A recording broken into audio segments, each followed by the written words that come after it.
Vamos começar. Gente, conforme o pessoal for entrando, a gente vai botando eles. Mas, bom, vamos só fazer um disclaimer aqui. A gente teve alguns probleminhas hoje, mas vai ter o aulão, ele atrasou 20 minutinhos, né? 10, na verdade. Eu gaguejei que estava aceitando as pessoas. E, bom, uma professora teve problemas pessoais e teve que faltar. Então, a gente vai ficar sem uma parte do aulão, mas ao decorrer da semana a gente deve postar alguma coisa no Drive da turma para compensar. Ao final de cada parte da apresentação, de cada fala do Prof. Bruno, Nicolas e meu, vai ter o nosso e-mail. Qualquer dúvida que vocês tenham, chamem lá e nos interrompam a qualquer hora, levantem a mão e a gente atende a dúvida de vocês também durante a apresentação. E eu quero pedir desculpa já antecipadamente, que eu tô meio distraído. Também aconteceram alguns problemas comigo hoje, mas alguns problemas pessoais na minha família. Mas eu tô aqui, não vou deixar vocês na mão. E qualquer dúvida podem ir perguntando. E se a minha parte não for muito clara, me desculpem, mas a minha cabeça hoje não tá 100%. Mas eu vou fazer o meu melhor. Então vamos começar. Bom, todo mundo aqui conhece a comunidade, né? Todo mundo conhece o projeto Eu Que Lute. Eu sou o Prof. Tomás, eu dou aula no presencial, alguns aqui me conhecem.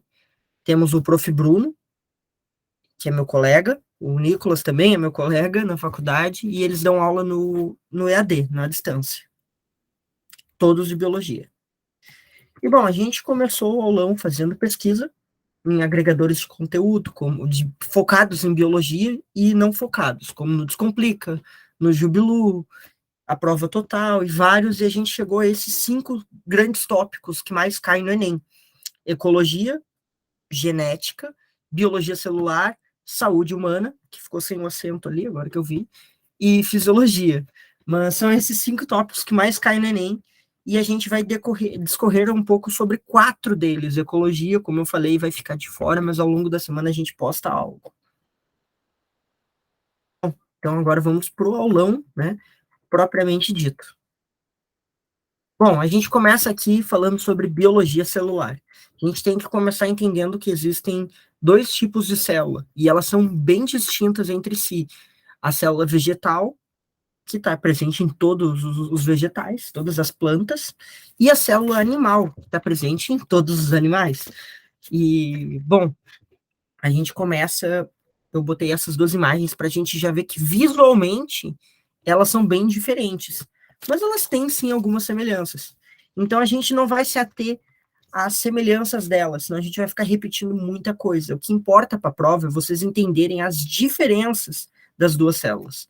Aqui eu tenho uma imagem da mesma imagem, só que um esquema apontando cada organela, e aqui vocês já conseguem ver as diferenças. Obviamente, não vou ficar só nisso, eu vou mostrar uma tabelinha mais resumidamente para vocês, e essa apresentação vai estar disponível para vocês, caso vocês queiram copiar e tudo depois. Mas a gente pode ver aqui que a maior parte, como eu disse, das organelas, e o que são organelas? Organelas são como, a grosso modo, como os órgãos das células. Assim como a gente tem nossos órgãos, nosso coração, nosso pulmão, pâncreas, e cada um tem a sua função e participa de um sistema, as organelas são a mesma coisa para as células. Tem uma que vai ser responsável pela síntese de proteína, outra pela respiração, e por aí vai indo. E a gente vai ver isso hoje. Bom, aqui tá as principais diferenças dessas 2 células. A célula animal não tem parede celular, enquanto a célula vegetal tem parede celular. A célula animal não tem plastídeos, enquanto a célula vegetal tem plastídeos. A célula animal tem lisossomos, enquanto a célula vegetal não tem lisossomos. O vacúolo de suco celular não é presente na célula animal e é presente na célula vegetal. E os glioxomos são presentes nas vegetais e não são presentes nas vegetais. Isso é o que vocês precisam decorar, né? O ideal é aprender, mas a gente sabe que na prática muita coisa é decorada para a prova. É isso que vocês precisam entender. É bem mais resumido vocês entenderem isso, o que não tem em uma e que não tem na outra, do que entenderem tudo que elas têm ao mesmo tempo. Todas as outras organelas que aparecem, se perguntar, tem núcleo nas duas? Tem núcleo nas duas. Ah, pô, tem mitocôndria nas duas? Sim, tem mitocôndria nas duas. Tá aqui. O que não tá aqui, elas têm igual. Aqui está escrito, né, algumas organelas. O que são essas organelas que estão aqui? Ribossomos, mitocôndrias, cloroplastos, complexo de Golgi, núcleo e retículo endoplasmático rugoso. Bom, essas organelas são as organelas que o Enem mais cobra no meio das questões deles. Por que eles cobram muito essas organelas? Porque elas estão envolvidas em processos muito importantes da fisiologia celular. Está muito importante o ribossomo, extremamente importante na síntese proteica. Mitocôndria, extremamente importante na respiração celular. Cloroplasto, fotossíntese, né, que é a respiração das vegetais, basicamente. Complexo de Golgi está envolvido em muitas funções, mas também está envolvido no processo de respiração de síntese de proteínas. Núcleo também, retículo endoplasmático rugoso também. Então, agora a gente vai entender aonde essas organelas se encaixam. A síntese proteica seria a primeira parte, né? Que é essa imagenzinha aqui. O que a gente pode tirar de informação dessa imagem? Parece ter pouca coisa aí escrita, mas na verdade essa imagem está dizendo muito, muito, muito, muito para a gente. O que ela está dizendo aqui? A gente tem o DNA, tem uma transcrição do DNA para um RNA, e esse RNA traduz e vira uma proteína. É isso que a imagem diz. Mas agora a gente vai entender. O que é que acontece? Pensem que as proteínas, o DNA é uma proteína, a fita do DNA é uma proteína. Então, o DNA está lá, dentro do núcleo, dentro do envoltório nuclear, todo condensado, todo emaranhado. Para vocês terem noção, se não me falha a memória, a fita do DNA inteira, se tu fosse esticar ela, ela tem 2 metros de altura. Se eu não me engano, posso estar errado, mas é uma altura muito grande de qualquer jeito para estar dentro de uma organela, dentro de uma célula. E está ali dentro. E aquele DNA ele não pode sair de qualquer jeito lá de dentro. Ele tem que ser trabalhado. O DNA não sai de dentro do núcleo. Então, como pode o ribossomo, que a função dele é ler o DNA, para fazer a síntese das proteínas, como ele vai saber o que está escrito no DNA se o DNA não sai de dentro do núcleo e o ribossomo também não entra dentro do núcleo? Bom, aí é que começa a funcionar as coisas. Dentro do núcleo vai ser gerada uma enzima, se eu não me engano me fugiu o nome dela agora, mas eu fico devendo e eu vou falar para vocês já, me vem na memória o nome da enzima, mas é a enzima que vai transcrever o DNA em forma de RNA transportador para levar até o ribossomo. E essa enzima, ela vai fazer o quê? Ela vai entrar dentro do núcleo, vai traduzir uma parte do códon. O que é um códon? Códon são 3 bases nitrogenadas. A cada 3 bases nitrogenadas, tem um códon. Que bases nitrogenadas, se vocês olharem aí nessa imagem, é onde tem essas fitinhas. O RNA ali, ele tem amarelo, azul, laranja. Se tu começar da direita para a esquerda. Esse amarelo, azul, laranja é um códon. Aí tem verde, azul, laranja, outro códon. E assim vai indo, né? Bilhões de vezes. A cada 3 bases nitrogenadas, tu corresponde a um aminoácido. Porém, cada aminoácido pode ser descrito por diversos códons. Por exemplo, tu tem o aminoácido A, tu pode ter 3 tipos de códons diferentes que signifiquem aquele aminoácido. Parece extremamente complexo o que eu estou falando, mas vai ficando mais fácil. Porque vocês não têm que saber tudo isso. O que vocês têm que saber é o que vai vir agora, que é uma ordemzinha lógica. O que vai acontecer? Depois que o RNA retira a receita da proteína, vai ser trabalhado no ribossomo. Estou pensando numa analogia aqui, a única que eu consigo pensar de um jeito para vocês é pensar na célula como um grande restaurante. Tu tem um restaurante gigante. Tu tem lá o chefe da cozinha sendo o ribossomo. E ele precisa pegar uma receita. A receita é o DNA, é o gene. Ele precisa pegar aquela receita para saber que tipo de prato, que seria a proteína, que ele tem que fazer. Então, ele vai pedir para um ajudante e pegar a receita para ele. Então, o ajudante, e tem um ajudante como o RNA transportador, vai ir até o livro da receita, que seriam os cromossomos, e vai pegar a receita e vai trazer a receita para o chefe. O chefe, como eu já falei, que é o ribossomo, vai começar a ler essa receita. E ele vai começar a ver o que ele tem que fazer. E lá vai ter o passo a passo que ele tem que fazer. E aí começa a tradução do DNA. E como é que ele traduz? Chegou ali essa sequência de RNA, o códon, chegou o códon, e ele vai tentar encaixar um anticódon. Seria como uma peça do quebra-cabeça. Tu tem o códon assim. Aí ele vai tentar encaixar um anticódon assim. Pô, não encaixou. Ficou esse dedinho aqui, ficou para fora, ó. Não encaixou, então não é esse códon. E aí ele vai jogar outro códon, até que eventualmente um códon vai se encaixar. Quando esse códon se encaixou, ele vai falar: opa, é isso daqui a resposta. Quando o códon se encaixa, ele sabe que esse códon que encaixou, ele se refere a um aminoácido determinado. Então ele vai pegar e vai falar: beleza, é esse aminoácido que eu tenho que produzir. É o aminoácido desse códon que eu tenho que produzir. E ele vai começar a produzir aquela proteína, né? Só que o nosso restaurante, ele tem gente que trabalha no iFood. Ele faz teleentrega também. E como funcionaria a teleentrega dessa proteína? Como funcionaria? Tu tem lá o ribossomo, ele vai se encaixar no retículo endoplasmático, numa parte lisa desse retículo endoplasmático. Quando ele se encaixou na parede do retículo endoplasmático, ele vai deixar o retículo endoplasmático rugoso. E aí, nessa parte rugosa, porque está cheia de ribossomos, cheia de bolinhas, ele vai começar a transcrever o DNA, ele vai começar a fazer a síntese proteica. E essa síntese proteica, eventualmente o resultado dessa proteína, ela vai ser envolta por uma película, não sei se película seria o termo correto, uma vesícula, lembrei agora, uma vesícula, e essa vesícula vai ser transportada até o complexo de Golgi, e o complexo de Golgi vai terminar de embalar.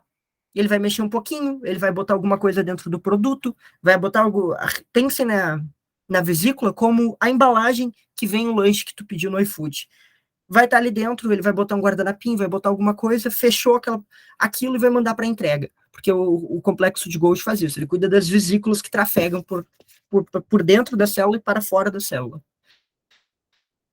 Bom, é isso tudo é a síntese proteica. E por que isso é importante? Porque teu DNA é proteína. E o teu DNA tem tudo o que tu é geneticamente falando. Tá no teu DNA. E bom, agora a gente vai para a respiração celular. A respiração celular é um processo mais fácil do que do que a síntese proteica, pelo menos ao meu ver, é mais fácil. Só que exige que vocês tenham um pouquinho de conhecimento de química e física para ficar mais fácil, de mais fácil entendimento. Bom, primeira coisa que vocês podem notar é que a gente temos duas membranas e um espaço intermembranal. Isso ainda não é a membrana da célula. A gente está falando da membrana da mitocôndria. Porque, como vocês devem ter visto em aula, as mitocôndrias, elas são adquiridas pela célula através de um processo de endossimbiose. Então, elas têm uma membrana própria, assim como elas têm alguns cromossomos próprios e até mesmo DNA próprio. Bom, o que a gente tem aí? O que a gente pode ver nessa imagem? Olhando assim. Bom, a gente está vendo íons de H+, a gente está vendo NADH, a gente está vendo O2, a gente está vendo ADP, e a gente está vendo duas camadas de bicamadas lipídicas. E proteínas, que é esse coisa roxo e amarelo, encaixado nessa bicamada lipídica. Isso tudo, né, faz parte do processo, é essencial o processo de respiração celular. E o que vocês podem perceber que tem no espaço intermembranal ali? Tem muitos íons de H+. Da onde vêm esses íons? Vocês podem se perguntar, e para que eles servem? Bom, aqui a gente já começa a explicação. Esses íons vêm do NADH. O NADH, uma hora, eventualmente, ele vai doar, ele vai ceder elétrons, ele cede dois pares de elétron, um par de elétron, que é esse H+. Ele vai em forma de H+, e ele vira só NADH+.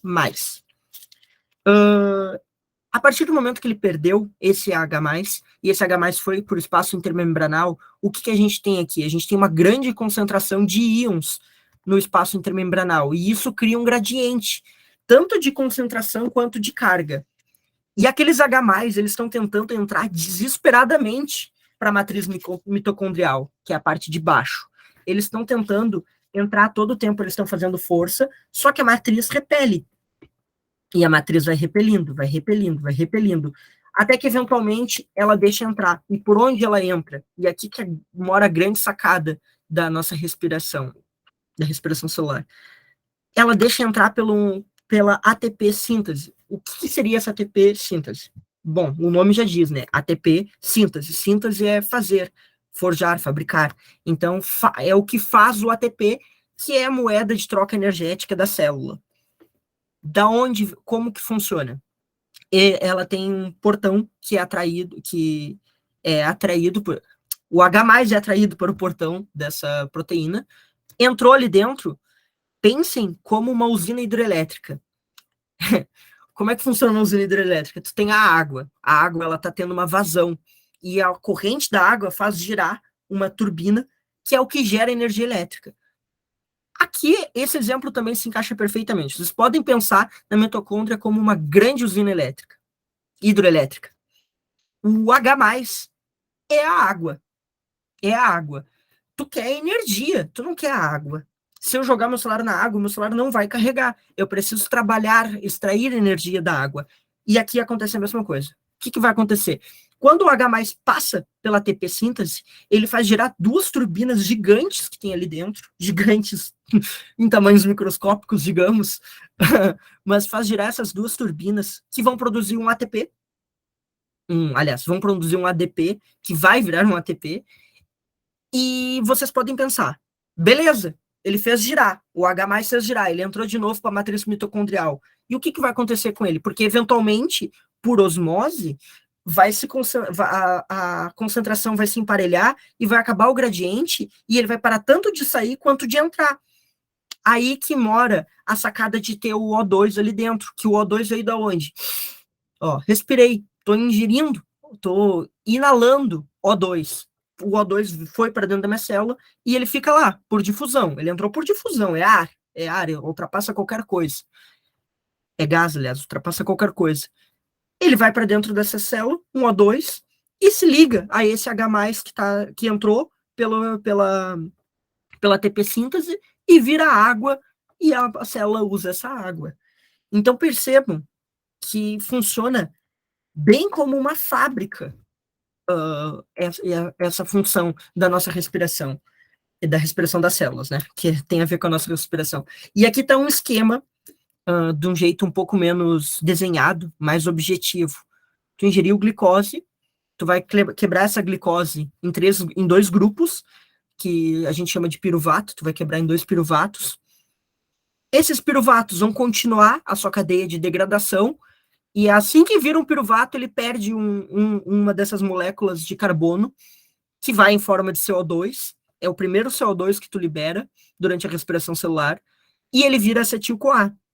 E ele passa por um ciclo químico que não cabe a vocês entender isso agora, o que é esse ciclo químico, vocês têm que saber que ele existe e o que ele gera.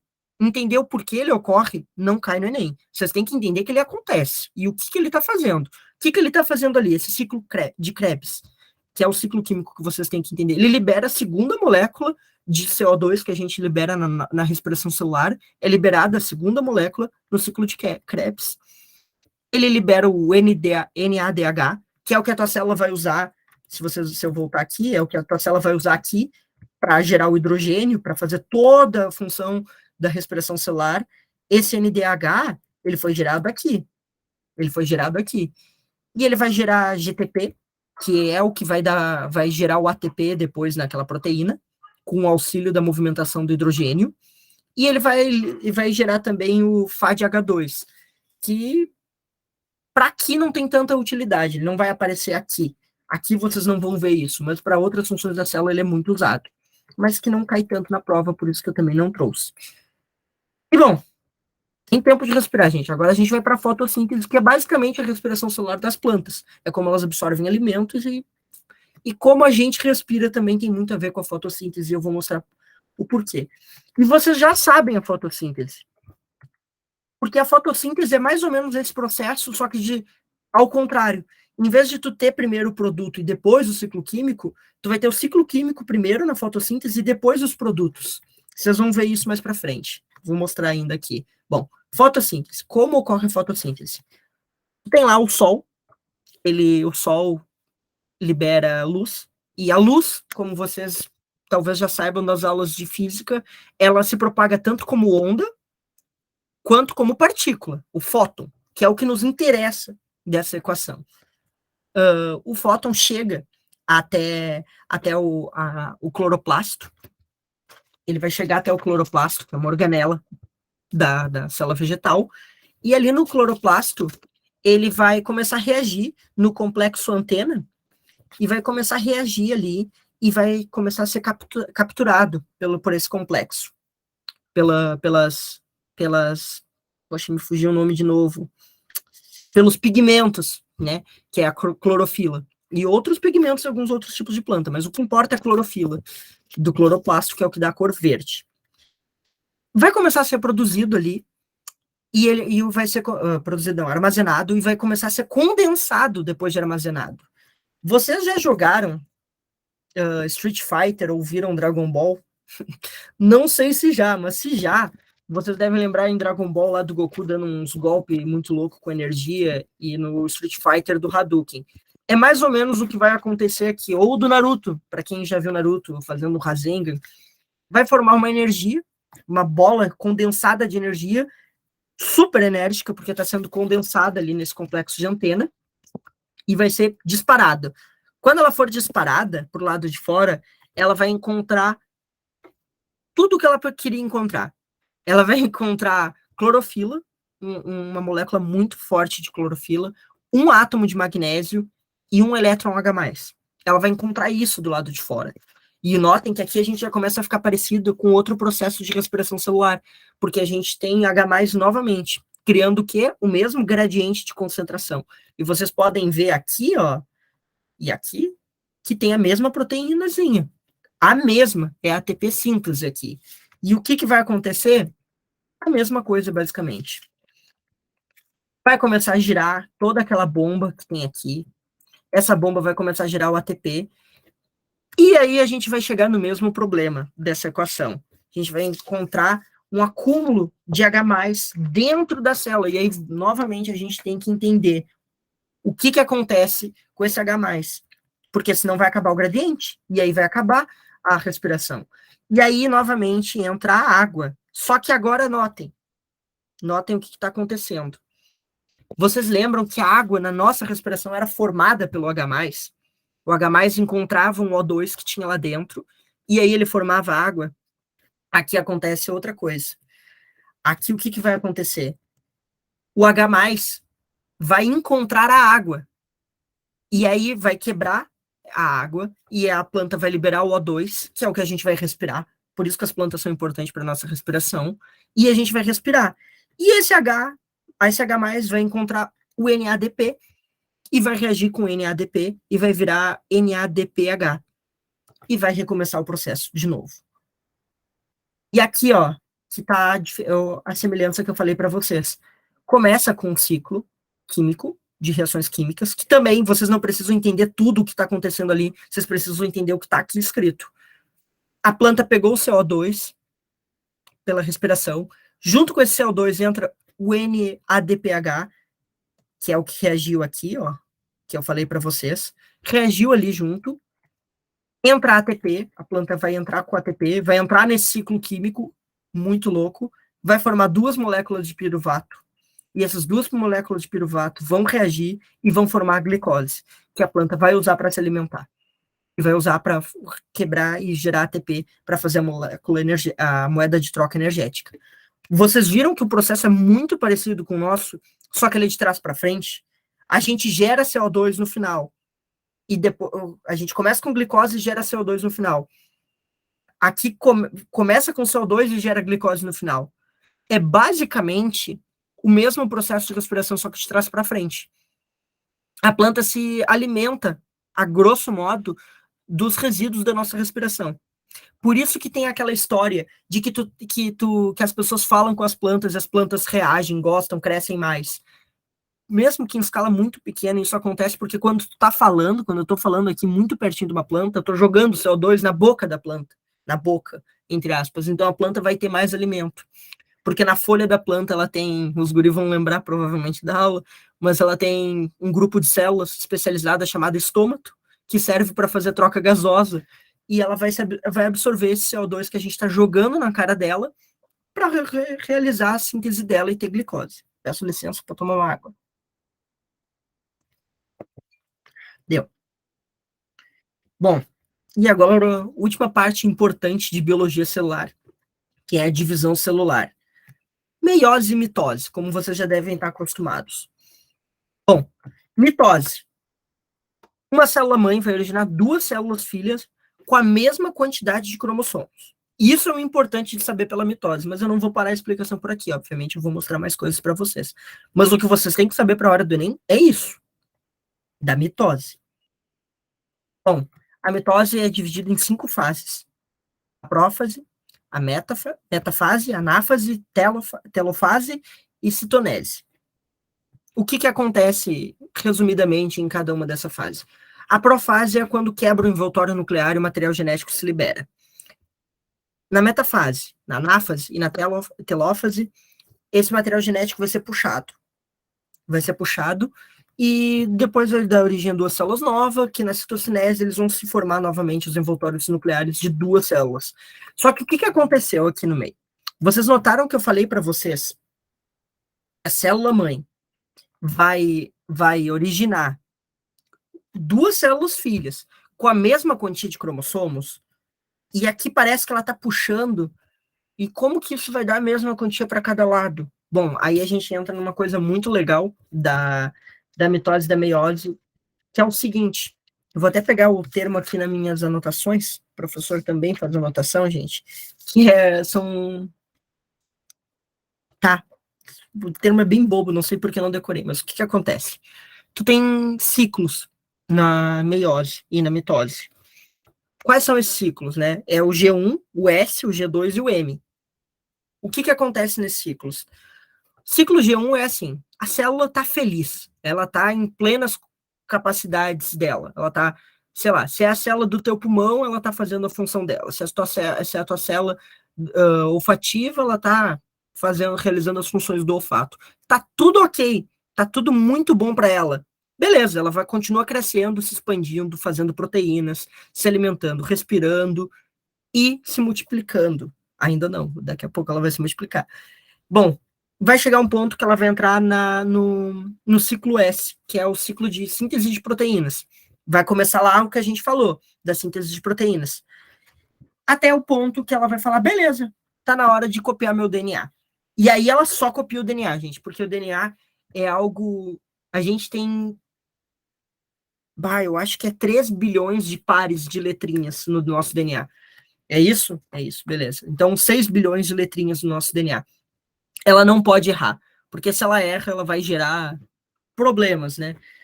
Então, ela não pode errar. Então, ela tem que se concentrar e fazer só aquilo, que é o que a gente deveria fazer quando estuda. Fechar tudo, largar o celular e se concentrar só no estudo para fazer direitinho. É o que a célula faz, ela tem que se concentrar em duplicar o DNA dela perfeitamente. Então, o que ela vai fazer? Vai começar esse processo de síntese do DNA. E aí ela vai ir para a fase G2, que é revisar o DNA que está sendo duplicado, está sendo copiado, está sendo transcrito, e aí vem a fase M, que é a fase da divisão celular propriamente dita, que vai ser ou por mitose ou por meiose. A gente está falando da mitose aqui. O que vai acontecer? Vocês ouviram quando eu falei que ela começou a copiar, a transcrever o DNA? Só que eu não falei em momento algum que ela descartou o outro DNA que ela tinha. Então ela passa a ter duas cópias do material genético dentro dela. Todo o DNA. Então ela pega e puxa cada uma dessas cópias para um lado e tu tem duas células filhas com o mesmo DNA cada uma. É isso. Isso é mitose. Mas aí vem a meiose. E a meiose... Aqui, peraí. Antes tem um videozinho aqui do que acontece. Isso é a mitose. Isso é a mitose. Vou botar mais uma vez para quem não viu. Ó, duplicou, puxou cada um para um lado e voltou a ser como se fosse a primeira célula. Isso é a mitose. E aí a gente vem... Acho que não mudou. Ué. Agora mudou. A gente vem para a meiose. Uma célula-mãe origina quatro células filhas, e aí vem o pulo do gato, que foi o que me ajudou na época que eu fiz o ensino médio. Talvez os professores de vocês não falem isso, ou não tenha falado, ou tenha falado, e eu vou falar novamente para reforçar. Mas a meiose é basicamente a mitose acontecendo 2 vezes. É praticamente isso. Porém, o resultado final é que as células filhas têm metade dos cromossomos da célula mãe. E isso é extremamente importante. Parece que é bobo, mas é extremamente importante. Por um termo que com certeza vocês vão encontrar na prova do Enem de vocês, que é o crossing over. E o que acontece, gente? A gente tem todas as 5 fases acontecendo 2 vezes. Por isso que eu digo que a meiose é uma mitose 2 vezes. Porque ela vai fazer a mitose 2 vezes. E por isso que ela vai originar 4 células filha. Fez uma vez, originou 2, fez de novo, originou 4. É isso que acontece na mitose, na meiose. E aí, o que é o crossing over? Deixa eu ver se eu botei slide de crossing over. Não botei. Tá, vamos ver o vídeo da meiose antes de eu explicar ela, já que eu já fui aqui. Célula mãe se dividiu em 2 células filhas, e as células filhas se dividiram em outras 2 células. Vou botar novamente agora. Aqui, o que a gente teve aqui? Que a gente teve um processo de mitose nessas 2 células. E aconteceu mitose novamente, e a gente teve o processo de meiose, portanto, com essas células. Tá. O que aconteceu? Já que eu não botei o slide do crossing over. O que é o crossing over, gente?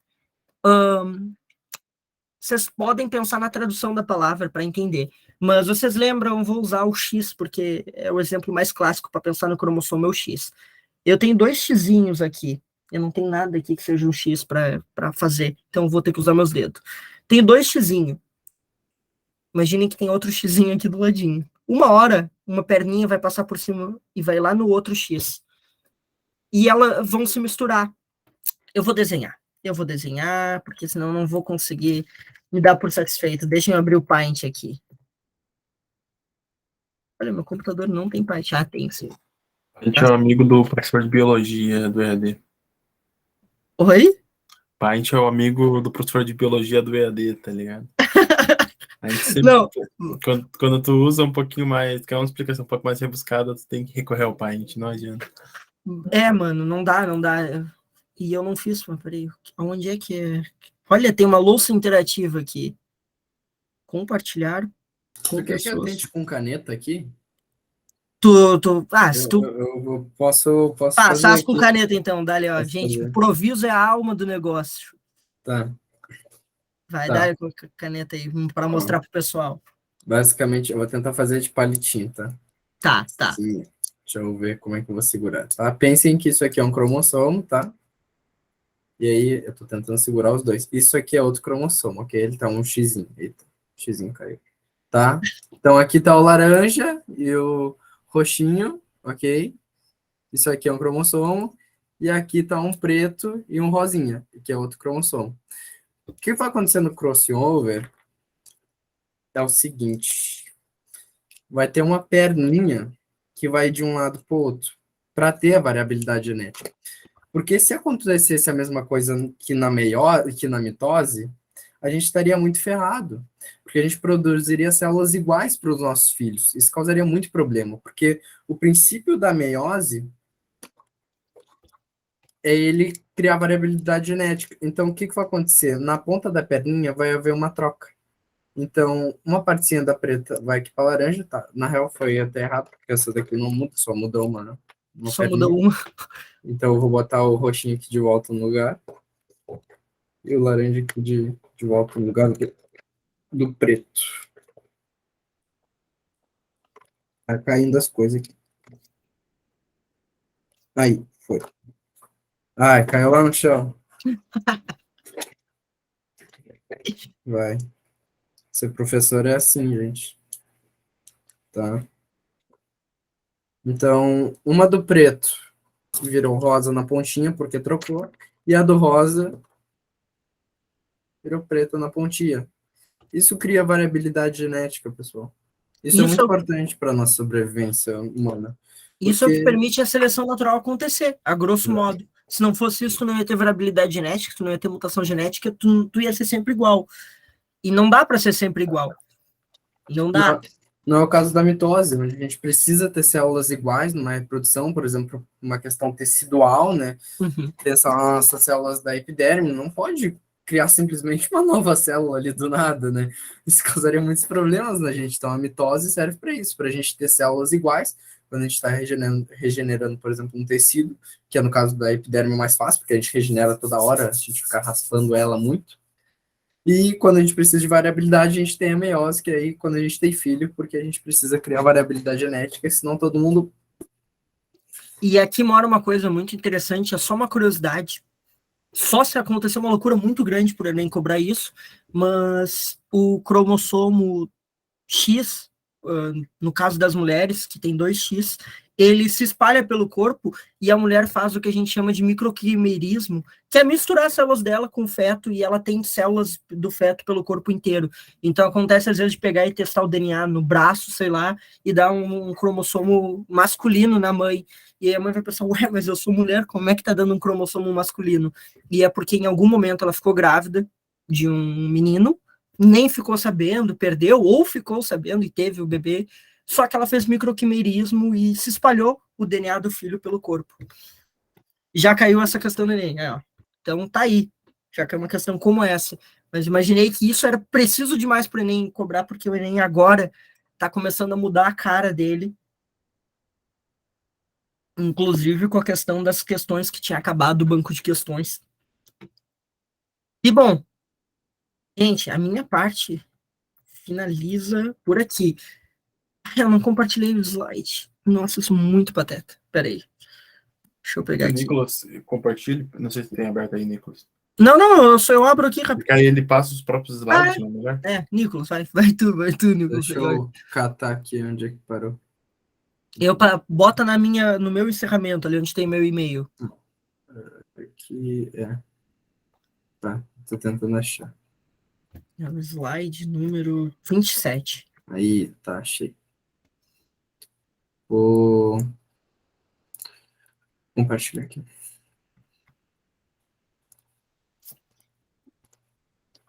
Tá. Sai fora. Ai, meu Deus. Aí, feito. Tá.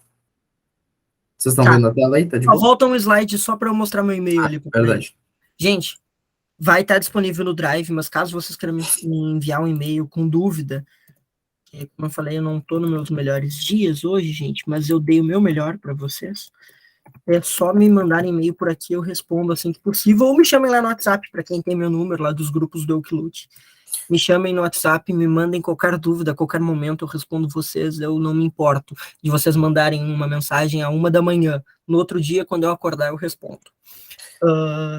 Mandem qualquer dúvida e boa prova para todo mundo. Eu já fiz o Enem várias vezes. Eu entrei em curso errado, eu mudei de curso, eu entrei em curso errado, eu me formei no curso errado e agora eu estou no curso certo. Então, assim, eu entendo vocês, acreditem ou não, eu entendo perfeitamente vocês. Façam a prova com calma. Eu, na época de vocês, quando via boa prova todos, eu ficava, ai meu Deus, o próximo a fazer a prova sou eu, e entrava em desespero. Mas fica calmo, mano, não é nem... dá para fazer tranquilo, é só dar uma pegada com afinco e fazer com calma. O Enem, mais do que tudo, é uma prova de resistência. Pelo menos para mim, sempre foi uma prova de resistência. E bom, pode seguir, Nicolas. Então, eu tava tentando passar o slide aqui. Então, pessoal, eu vou falar sobre na fisiologia, então, mais para o Enem, né? Questão ligada mais ao corpo humano, o que cai, o que a gente precisa ver mais a fundo. Mas antes de falar isso, eu vou falar uma curiosidade ali, quando eu ouvi o Tomás falando, eu lembrei que a gente tem 2 tipos de tecido adiposo no nosso corpo, né? E quando a gente é adulto, a gente perde um pouco do que a gente chama de tecido adiposo marrom, né? A gente tem o marrom e o branco. O marrom, ele acontece mais em alguns animais que, por exemplo, hibernam e também em bebês.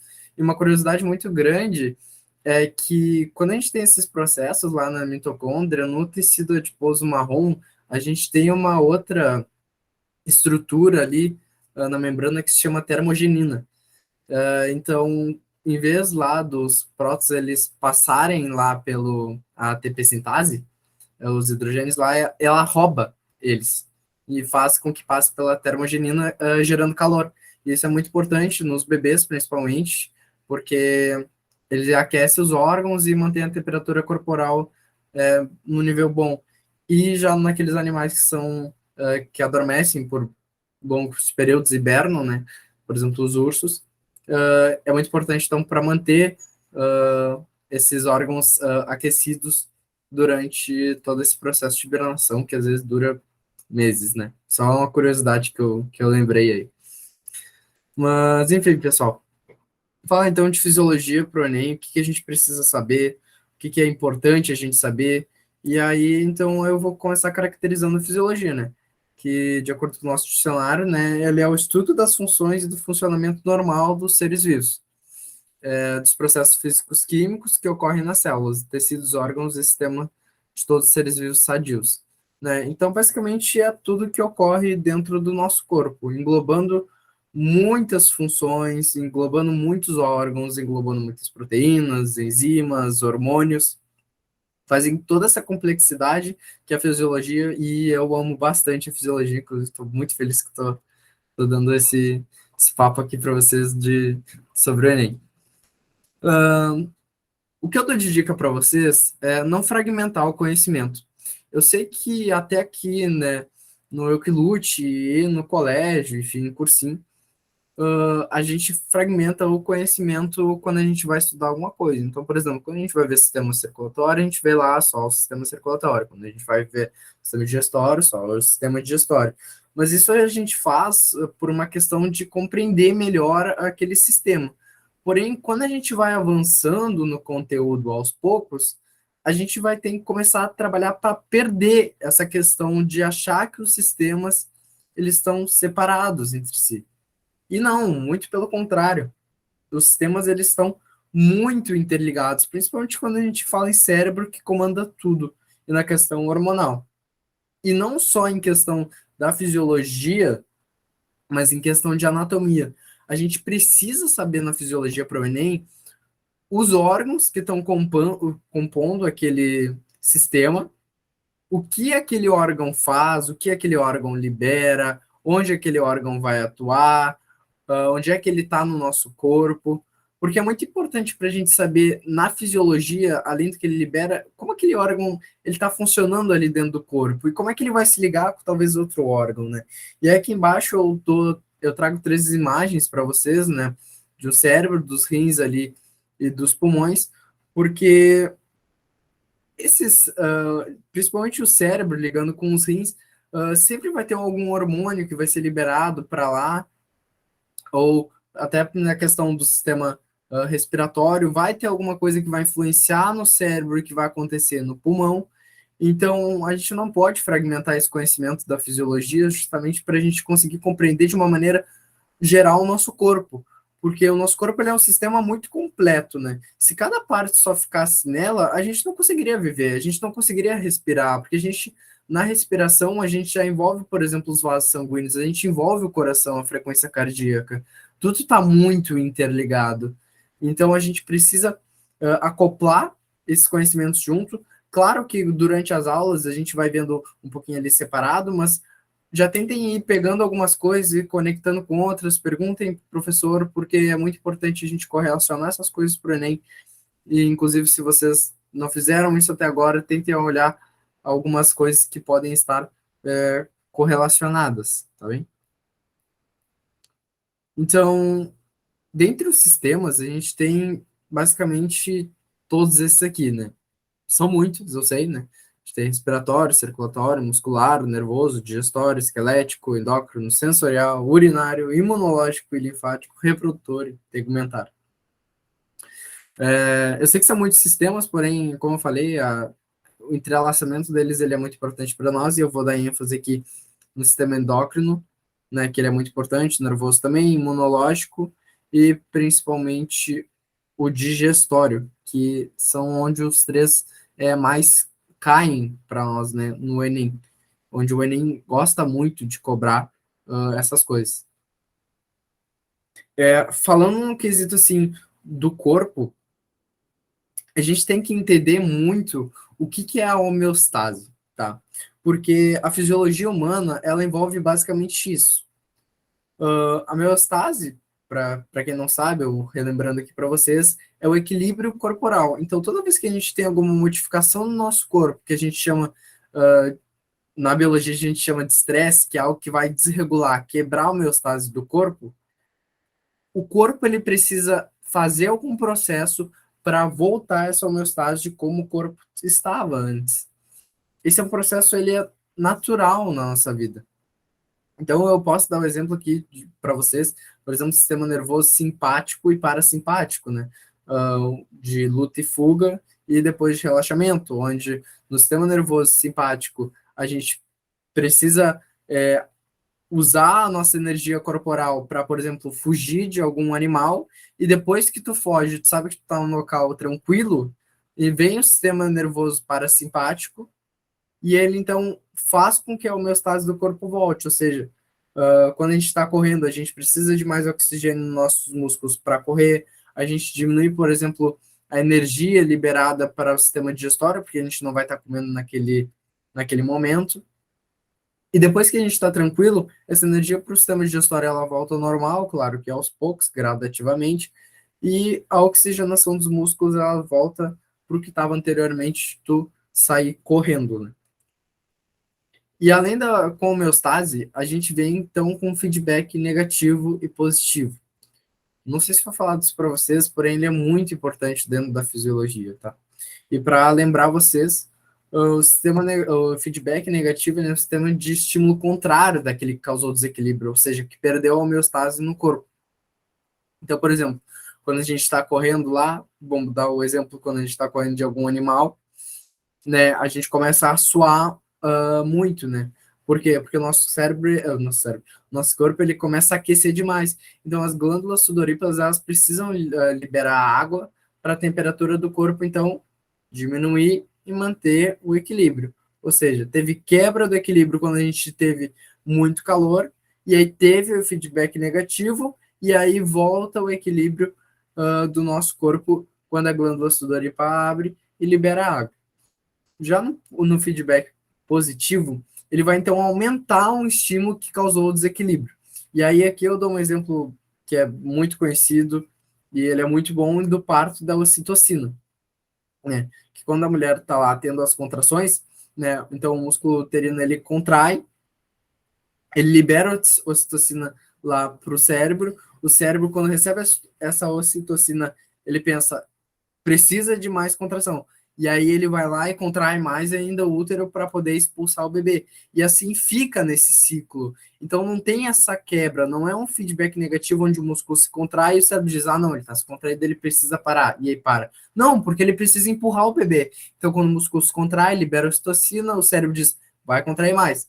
Aí ele faz lá o comando pro músculo uterino se contrair mais, e aí quando tem a expulsão do bebê, aí o cérebro para de receber tanta aquela ocitocina, e aí ele pensa, tá, agora o bebê saiu, então eu vou relaxar aquele músculo. Então aí esse músculo ele é relaxado.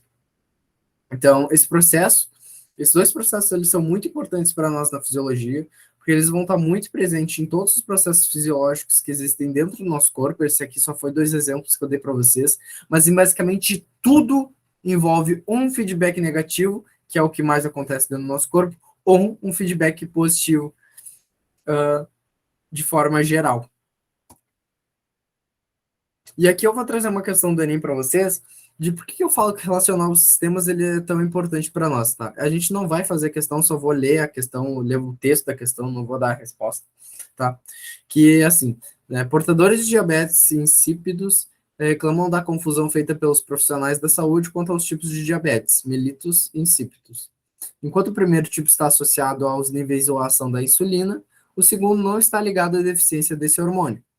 O diabetes insípidos é caracterizado por um distúrbio na produção ou no funcionamento do hormônio antidiurético, na sigla em inglês ADH, secretado pela neurohipófise, para controlar a reabsorção de água pelos túbulos renais. Então, basicamente, o texto ele já te dá tudo que tu precisa saber na questão, né? Só precisa interpretar isso. E aí, então, tendo em vista o papel funcional do ADH, qual é o sintoma clássico de um paciente acometido por diabetes insípidos? Ou seja, ele explica tudo, o que são as duas diabetes, que inclusive ela é muito importante para nós, no Enem, né? Ela é uma doença que não é muito legal, mas é uma doença que cai muito porque é uma questão de cotidiano. E aí aqui eu vou trazer 4 pontos para vocês. Hormônio, neurohipófise pelos túbulos renais. Então, olha só, como a gente tem, ó, sistema endócrino, ali com a neurohipófise, o hormônio, a gente tem os túbulos renais, né, que é lá do sistema urinário, e eles estão conectados entre si. E junto também, aqui também a gente tem um pouquinho de sistema nervoso. Então, olha como essas coisas, em uma questão só, a gente conseguiu atingir 3 pontos, criou uma questão muito complexa, muito boa, porque nos faz pensar num problema que estão nos dando. Porque o Enem nunca vai cobrar de vocês se o corpo está tudo legal. Não é isso que o Enem quer. O Enem quer que vocês resolvam os problemas do corpo. Então, o Enem nunca vai te perguntar lá, por exemplo, por onde passa a pequena circulação sanguínea? Por onde passa a grande circulação sanguínea? Não, ele vai tentar conectar algum, como eu já vi em alguma questão, conectar os vasos sanguíneos, uma estrutura dos vasos sanguíneos que falava das válvulas lá, que é para não deixar o sangue para trás, ou alguma questão anatômica do coração, né? E a gente pode pensar por que a gente pode ter 2 pressões dentro do coração. E conectar, por exemplo, muito dificilmente não vai ser conectado a um hormônio isso, tá? Porque o hormônio basicamente é tudo no nosso corpo vai envolver o hormônio. Então, é muito importante para a gente saber conectar esses sistemas para entender um conjunto, porque o Enem ele vai cobrar isso de vocês, é vocês entenderem vários sistemas, várias estruturas para conectar e dar uma resposta, né? E aqui é engraçado porque se os profissionais da saúde já fazem confusão, o Enem quer que a gente resolva o negócio, né? Eu acho muito bom isso, né? Tipo assim, toma aí o negócio que eu não sei resolver. E aí aqui, como eu falei, que eles não vão te cobrar uma situação perfeita no corpo, né? Eles geralmente vão cobrar de vocês doenças e coisas do cotidiano, por exemplo, alimentação, como foi aqui na diabetes, né? Ou, por exemplo, AIDS também é muito cobrado, porque né, é uma doença que acomete bastante os brasileiros. Então, essas coisas que o Enem vai querer cobrar de vocês, coisas do cotidiano ou doenças. Porque as doenças a gente pode relacionar com muitas coisas, principalmente até sistema imunológico, né? Que também é muito cobrado no Enem. E aí a gente pode entrar até um pouquinho mais a fundo, se vocês quiserem, de questões de saúde mesmo, envolvendo animais, né? Principalmente insetos propagadores de doença, né? Doença de Chagas, enfim, chikungunya, a gente tem muitas doenças aí, e que são doenças do nosso cotidiano, que englobam, inclusive, até animais e que trazem também conteúdo de sistema imunológico para nós. E até de sistema sanguíneo, ou seja, olha como em uma questão eu já posso envolver 4, 5, até outras áreas mesmo. Então, isso que o Enem vai cobrar de vocês, isso é muito importante para vocês.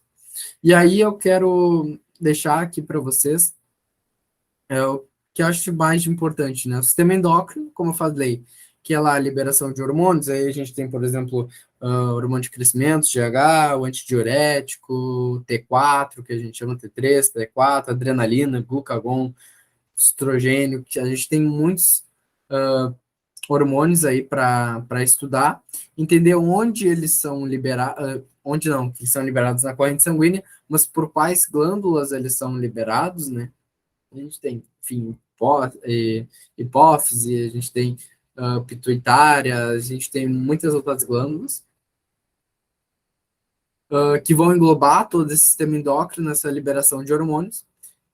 Os processos na digestão também são muito importantes ser falados. O sistema digestório ele é um sistema muito importante para nós, porque envolve também, a gente pode pensar em enzimas que participam no processo de digestão, que é muito importante, anotem isso.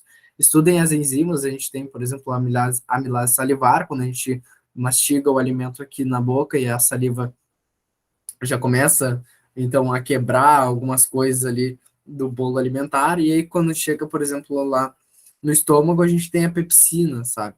Então, entender esses processos, o que cada um quebra também, que alguns quebram proteínas, outros quebram carboidratos, né?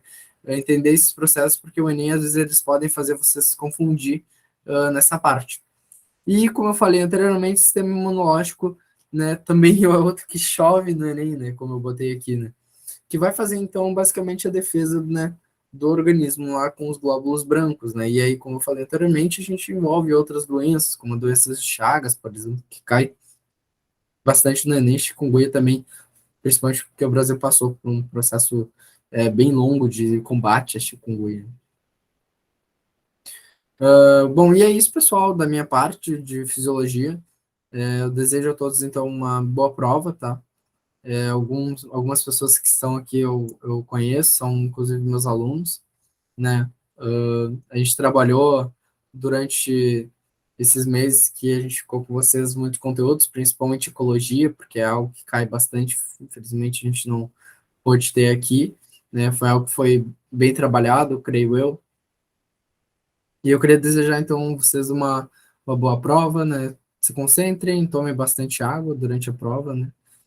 Relaxem. Como o Tomás falou, eu também acho que o Enem ele é uma prova mais que vai te desafiar, né? Do que ele testar os teus conhecimentos em si, porque é uma prova, né, meio longa. Porém, saibam que vocês, né, estudaram durante o ano, colocaram aquilo ali em prática, e se não passar, tudo bem, a gente tenta no que vem, né? Então, o Enem está aí para isso, né? Para todos os anos a gente ter uma nova oportunidade e cada ano é uma chance nova da gente aprender mais coisas, né? Que é para levar para a vida e não só para estudar para Enem, porque na faculdade a gente usa muita coisa do que a gente vê no ensino médio. E esse aqui é o meu e-mail, caso alguém queira entrar em contato, tá bem?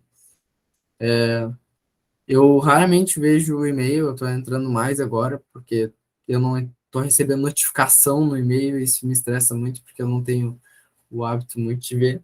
Mas saibam que qualquer coisa vocês podem me chamar, que assim como o Tomás, eu vou estar lá para responder vocês, tá bem? Vou dar uma estudada em cima daquilo e estou sempre à disposição para vocês, tá bem? Obrigado, pessoal. Tu quer que eu passe os slides? Não, pode deixar que eu compartilhe, eu acho melhor. Se eu não conseguir compartilhar e meu notebook der ruim, como já deu anteriormente, eu peço para compartilhar. Vamos lá. Foi. Então vamos falar sobre genética. Tá dando para ver? Tá dando para ver. Então, beleza, pessoal. Genética é um conteúdo que cai bastante no vestibular, no Enem, né? E também em outros vestibulares, não deixei de ser. Eu vou trazer 3 conteúdos aqui, vai ser bem corrido, nosso tempo é meio curto, mas qualquer coisa, como o Tomás e o Nicolas falaram anteriormente, vocês podem nos chamar no WhatsApp, e-mail, que eu vou disponibilizar depois aqui. Mas enfim, pessoal, vamos lá. Primeiramente, a lei de Mendel. Então, Mendel era um biólogo, caso era cientista natural na época, né, que ele desenvolveu a primeira lei de Mendel, que também é conhecida como lei de segregação dos fatores. Por que lei de segregação de fatores? Porque no início, depois eu vou explicar melhor, no início da reprodução, a gente segrega os fatores, que Mendel não chamava de gene ou alelo, até porque ele foi o pai da genética, ele chamava de fatores. Então, a segregação dos fatores seria a segregação do gene, ou seja, o alelo lá, azinho, vai se separar em 2 partes, e no final da reprodução, do ciclo, ele vai se unir novamente. E Mendel ele observou 7 características das plantas, dividindo elas em dominante e recessivo. Então, vamos lá. O experimento inicial que Mendel fez, ele pegou 2 tipos de ervilhas. As ervilhas amarelas e as ervilhas verdes. Ambas homozigóticas, ou seja, puras, né? Se tu pegasse uma ervilha pura dessas e cruzasse com outra ervilha verde pura, 2 puras verdes, né?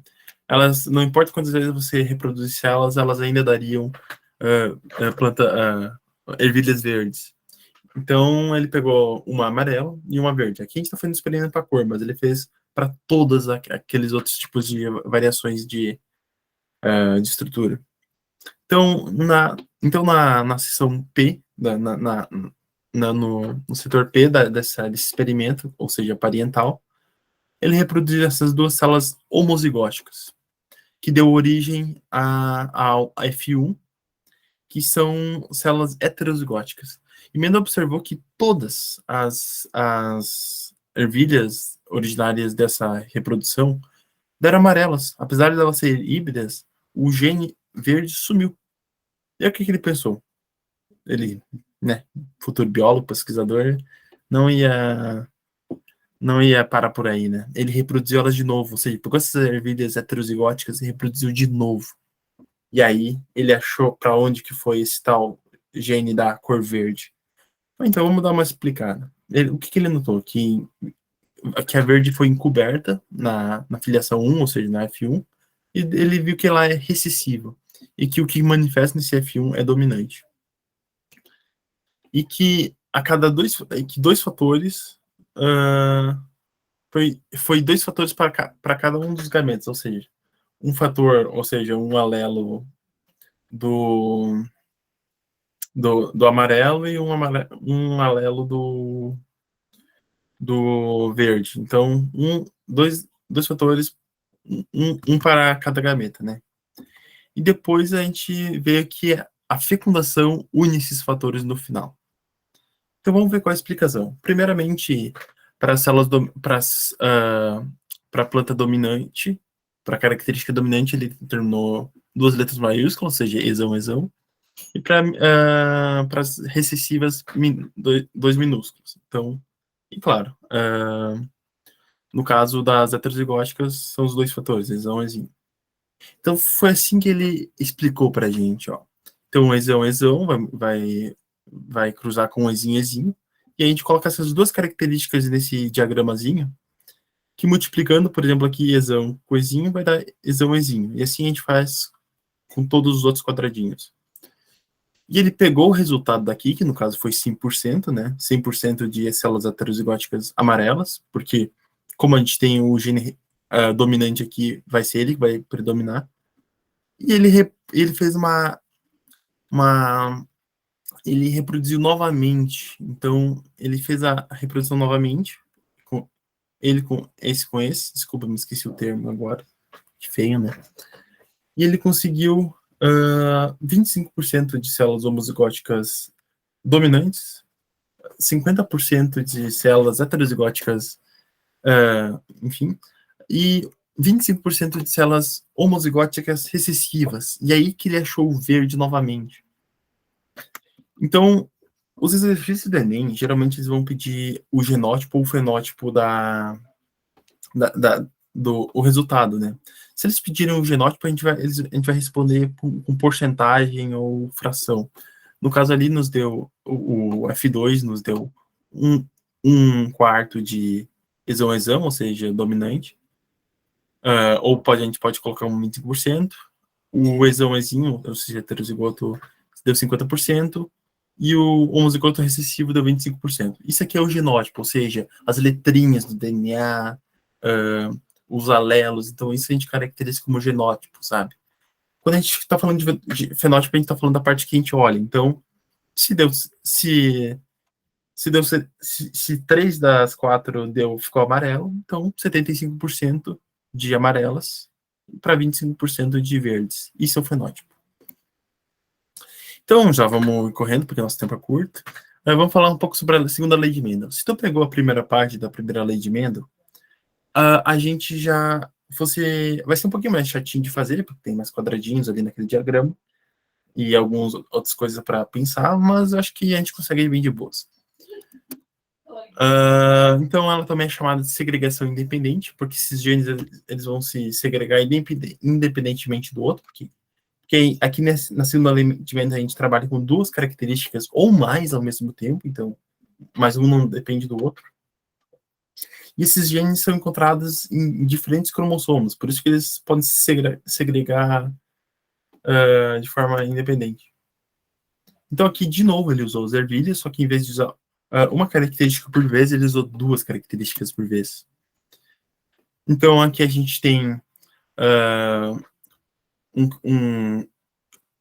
um cruzamento entre dois cromossomos duplamente homozigóticos, e aqui uma reprodução entre dois cromossomos heterozigóticos, ou seja, duplamente díbrido, né?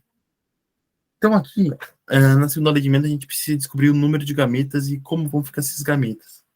Então a gente tem que fazer esse tipo aqui. Aqui tá errado, não tinha visto que tinha ficado errado, mas enfim. A gente vai fazer vesão com a risão, depois de novo vesão com a risão, vesão com a risão, vesão com a risão, porque aqui é duplamente homozigótico, então não vai ter muito diferença. Depois eu vou explicar uma formulazinha para a gente saber o número de cromossomos. Então não importa quantas vezes eu faço isso aqui, sempre vai dar vesão a risão. Já no diíbrido, ou seja, no duplamente heterozigótico, já vai ser diferente. Aqui a gente vai ter vesão a risão, vesão a risinho, aí depois aqui embaixo, vezinho a risão e vezinho a risinho.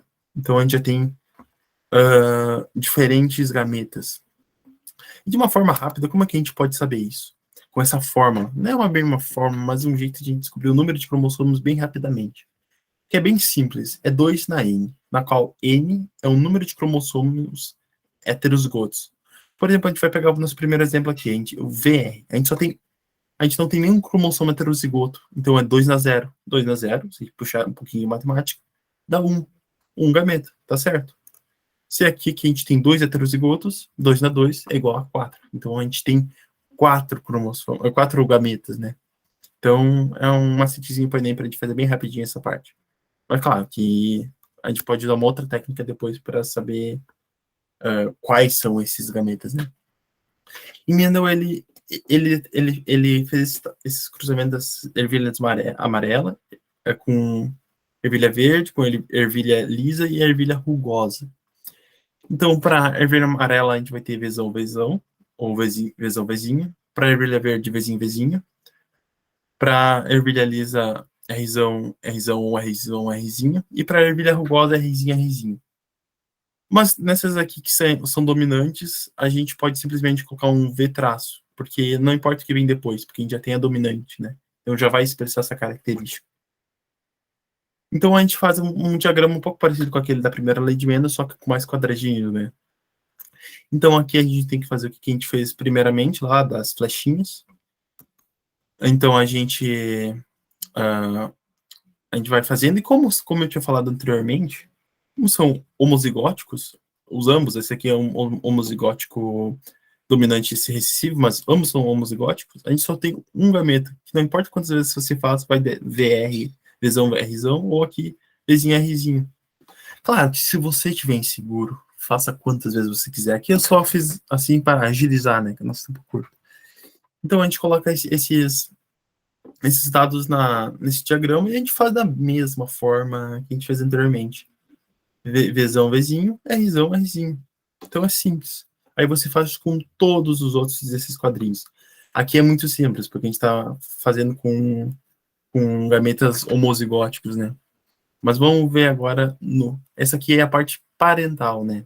Como a gente teve antes, né? Cruzamento com dois indivíduos puros. Já na F1, a gente vai ter o resultado aqui, porque aqui a gente teve o resultado foi 100% das células amarela e lisa, ou seja, a característica dominante apareceu. Então a gente vai pegar esses heterozigóticos e cruzar eles nessa tabelinha. Então a gente faz esse mesmo sistema de flechinhas, Vzão com Rzão, depois Vzão com Rzinho, depois Vzinho com Rzão e Vzinho Rzinho. E como os dois são iguais, eu não vou fazer 2 vezes aqui para vocês, mas se vocês quiserem, podem fazer. Então a gente coloca nesse diagrama dessa forma, e aí vamos fazendo lá, Vzão com Rzão, Vzão com Rzão, nossa, tá feio hoje, hein? Vzão com Vzão, Rzão com Rzão, e assim tu vai fazendo esse cruzamento entre linha e coluna, né? Até que a gente chega no Vzinho, Rzinho, que é o mais recessivo que a gente tem aqui. Em F2, a gente vai pegar esses resultados aqui que a gente teve nesse diagrama aqui, nessa tabelinha, e a gente vai determinar.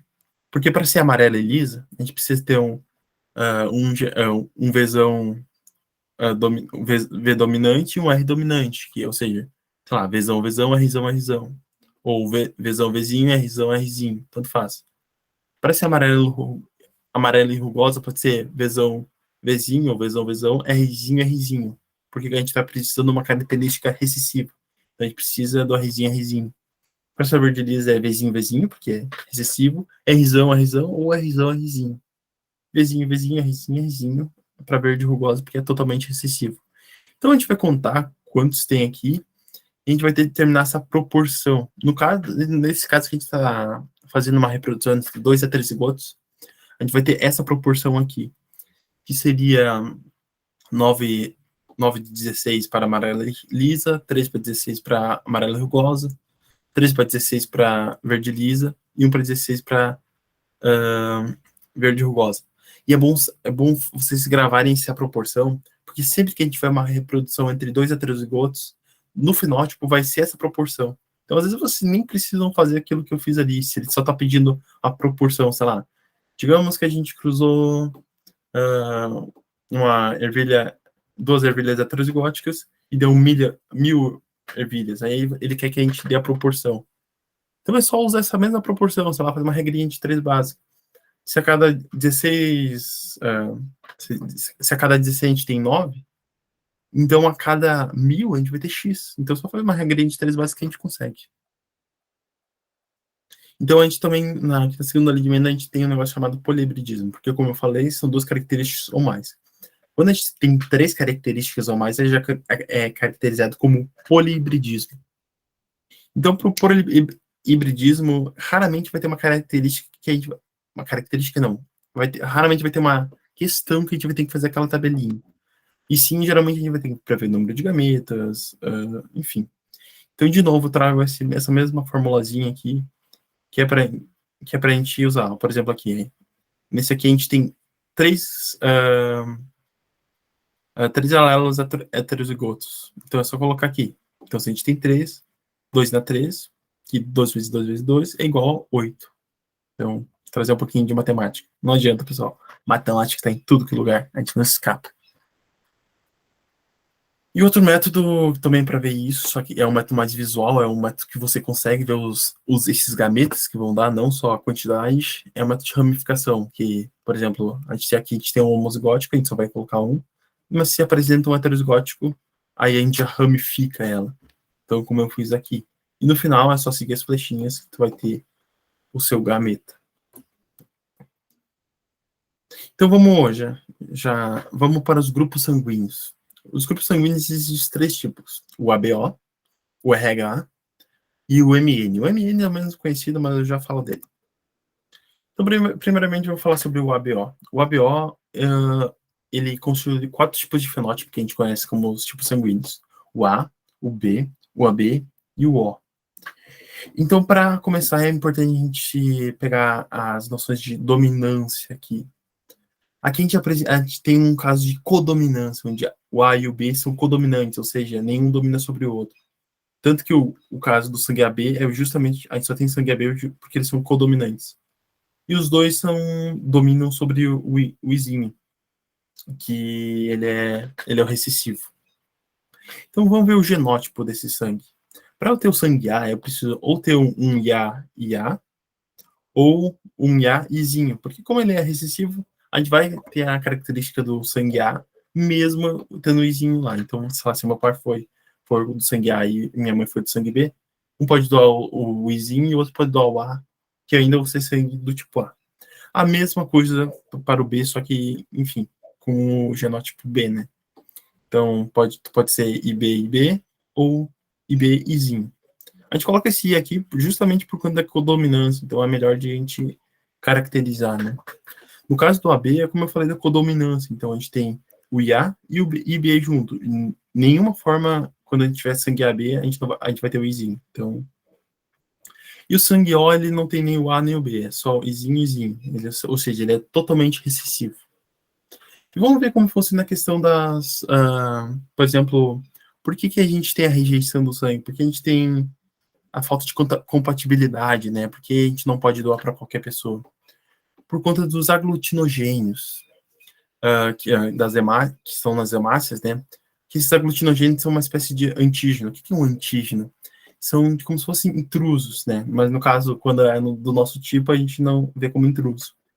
Então, no tipo A, a gente vai ter o aglutinogênio do tipo A, e ele vai ter uma aglutinina, ou seja, um anticorpo que fica no plasma, anti-B, ou seja, se entrar o sangue B lá, essa aglutinina, que é um anticorpo, vai atacar o sangue B. E como geralmente ele vai estar misturado com o nosso sangue, se eu for do tipo A, no caso, ele vai acabar destruindo as minhas hemácias também. Ou seja, além de destruir o sangue B, que é o objetivo, ele vai acabar destruindo o meu sangue. Mesma coisa que acontece com o B, só que ele tem o anti-A, né? A aglutinina do tipo A. Ele vai atacar os aglutinogênios do A e vão acabar destruindo as minhas hemácias e as do sangue, digamos, invasor. O AB, por ele ser o receptor universal, ele é um receptor universal porque ele não tem esses aglutinina. Porque ele tem ambos aglutinogênios, né? Então, por isso que ele é o receptor universal, porque ele possui os dois. Já o O, ele não tem nenhum aglutinogênio, como a gente viu, né? E ele tem as duas aglutininas. Por isso, ele não pode receber de nenhum tipo sanguíneo, a não ser do próprio O. Então, se tanto A quanto B doar para o O, ele vai ter uma incompatibilidade. Então, aqui está um esqueminha que eu fiz, tipo um diagrama de como funciona. Então, o O é doador universal, o AB é o receptor universal, o O pode doar tanto para o A quanto o B, e o B e o A só podem doar para o AB. Enfim. Vamos para o sistema RH. O sistema RH é um pouquinho mais simples. Para tu ter o positivo, ele é o dominante. Então, para tu ter o fenótipo positivo, no teu sangue vai ter um Rzão, Rzão, ou Rzão, Rzinho, como a gente já tinha visto ali na primeira lei de Mendel, né? Fator de dominância e recessividade. E para ter o RH negativo, tu vai ter só Rzinho, Rzinho, porque o Rzão é dominante sobre o Rzinho. Então, por isso que, por exemplo, o sangue negativo é o mais difícil, é o mais raro.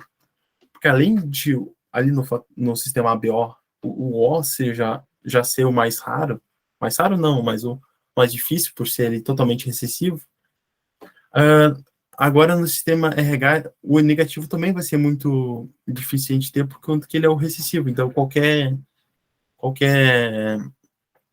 genótipo que a gente apresenta Rzão, Rzinho, já existe possibilidade de ser negativo, mas já é muito mais difícil. E por que o positivo não pode doar para o negativo e sim só o RH negativo pode doar para o positivo? Por conta da proteína RH, que está presente no RH positivo. Que isso que é o que causa a incompatibilidade, porque o RH negativo ele meio que rejeita essa proteína RH. Então, por isso que uma pessoa do RH positivo não pode doar para o negativo, e sim só o contrário. E agora, por último, vamos para o sistema MN. O que seria esse sistema MN? Basicamente, está presente no nosso sangue, sim, só que a gente quase não conhece, a gente quase não vê, porque ele não apresenta rejeição. Então, se eu for do tipo M, tudo do tipo M, eu posso doar para ti tranquilamente, tu pode doar para mim, não vai ter problema. Claro, quando a gente só está vendo do MN. Mas, como a gente está falando do Enem aqui, caso ele cobre, é bom para falar para vocês. Então, basicamente, a gente tem o tipo M, o tipo N e o tipo MN. E é isso aí, pessoal. Obrigado pela atenção de vocês. Eu desejo uma boa prova para vocês. Espero que vocês passem o curso que vocês querem. E esse é o meu contato. Podem me chamar no e-mail, podem me chamar no WhatsApp, que vou estar lá para vocês. Bom, gente, alguém tem alguma dúvida? Alguém tem alguma coisa para falar?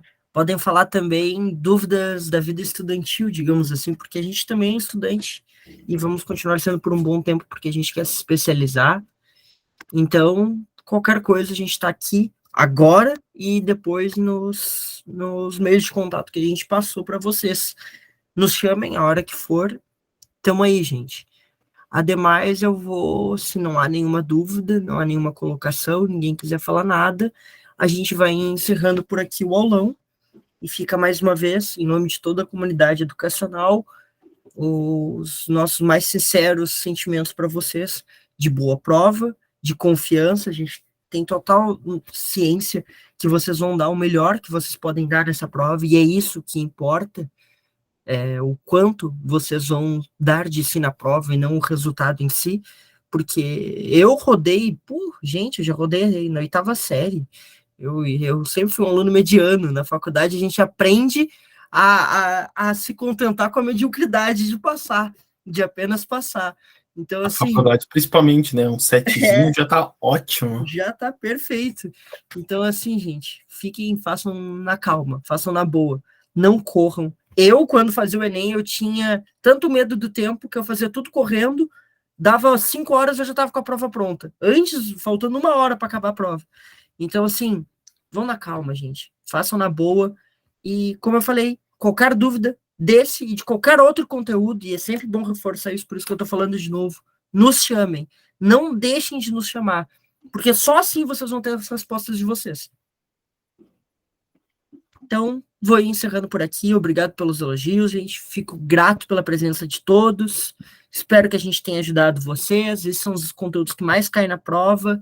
E a gente vai postar esse vídeo no YouTube e os slides no Drive. Depois Então, a gente pode trazer a questão do conteúdo de ecologia e conteúdo de saúde que a gente acabou não trazendo porque já ficou meio tarde para.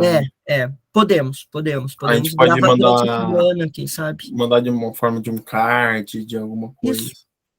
A gente se convida, mas a gente vai mandar tudo para vocês no final. Exato. Vocês não vão sair prejudicados. Tá bom? Já que eu não sou tão bom. Que bom, Suane. Que bom mesmo. Fico feliz. Então, gente, abração a todo mundo. Tchau, tchau. Vou encerrando. Tchau, pessoal. Obrigado pela presença de vocês.